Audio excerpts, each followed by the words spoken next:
I've been wanting to install LED turn signals on the TC for a while now, but it's taken a bit because I've had to do a lot of research to find a set that do not cause hyperflash and don't cost a ton of money. Now, hyperflash is caused by LED bulbs in general because the car thinks that your bulb is actually burned out because it's got such a low draw. So it'll actually look like this. Right now I have one bulb taken out on the driver's side. So that's what hyperflash is. And if you just put in a regular LED bulb into your turn signal, it's going to flash that fast, which is really going to be annoying at night, especially for the person behind you.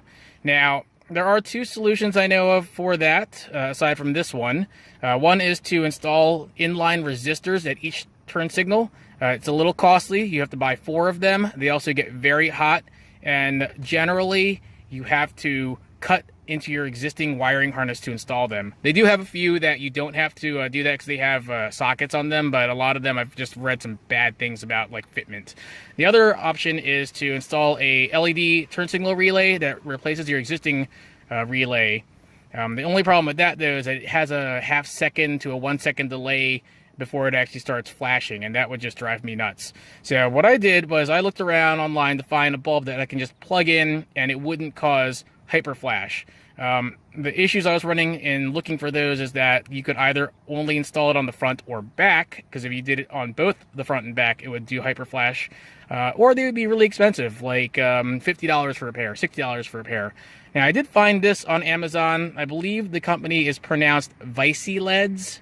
I'll put a link at the bottom of the video. This, at the time of the video, was $22.99 for a pair. So this is an 1156 bulb. It's going to go on the front. And then I have another pair of 7440s for the back. The 7440s look exactly the same except for the base. So I'm going to go ahead and show you. Right now I have it installed on both the front passenger and the rear passenger. And as you can see, there is no hyperflash being triggered at all by it. So it's very simple. I don't have to do anything else except for install the bulb to make it work. All right, let me go ahead and I'll show you what it looks like from outside so you can get a comparison between the OEM bulb and the LED bulb. And then I'll show you how to install it because I have to obviously finish putting in the driver's side. The LED is installed only on the right side of the car. So on the front here, it's the one on the left. You can clearly tell that it's brighter with the faster response time. And if you go around to the back side so you can see what it looks like.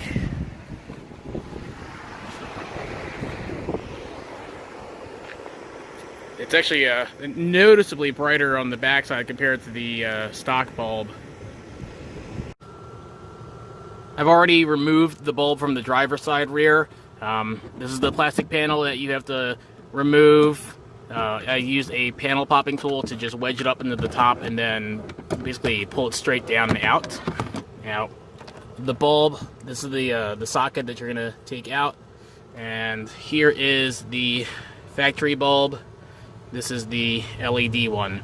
Now you'll see that the LED one is actually a lot longer. That will cause some problems installing it easily on the back because this wiring on the back of the socket isn't long enough to pull it back far enough to fit the bulb in.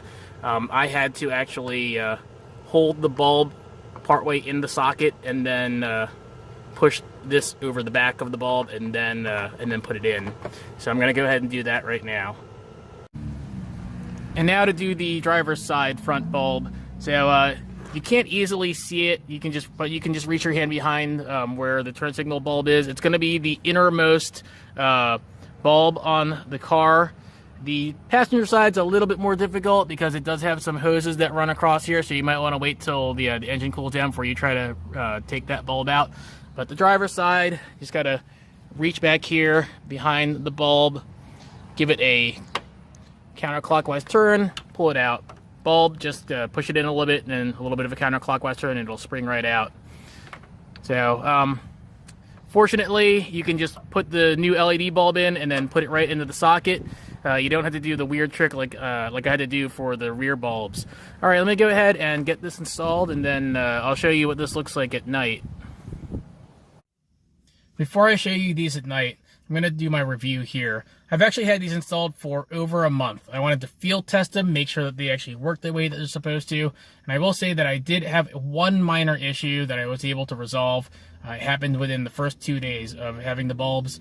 I was making a left-hand turn I had the signal on for a really long time, and it started flashing faster than normal. Not hyper flash speeds, but faster than normal. Turned off the signal, waited a few seconds, turned it back on. It was fine.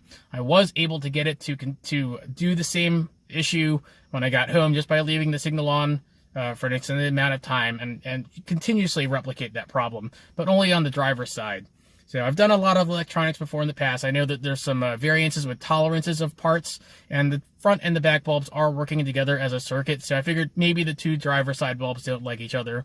So I just swapped the two front bulbs with each other, leaving the two in the back alone, and that actually fixed my problem. Now I can't guarantee that if you run into this issue that simply swapping bulbs will fix it, but hopefully it will. I mean, I've had these now for over a month since I've done the bulb swap, and the problem has not come back. I've even tried holding the signals on both sides for like 3 minutes, and it's been fine. So, I mean, you could always try the more expensive bulbs and see if, more expensive really means like actually going to work better. But, I mean, for as little as I had to pay for a pair of bulbs for these, with such a simple fix, I think it's worth at least trying these out. All right, so let's go ahead and show you what these look like at night then. So it's going to seem like the lights are fluctuating with brightness when I record them here, but that's just because the camera can't capture them correctly. They are in fact going from completely off to fully bright and then off again. But you can tell that they're very bright just by looking at my neighbor's car here. So I'll show you it from the front. So here is the front view, and anyone that's been keeping up with my videos will notice that my hood is white right now. I originally wrapped it to protect it from rocks, and the wrap just took so much damage already from rocks that it needs to be rewrapped again. Alright, and here it is from the back. Great, so if you are considering getting some LEDs that don't have hyperflash, I hope you check these out, and if you find better ones, let me know. Thanks for watching.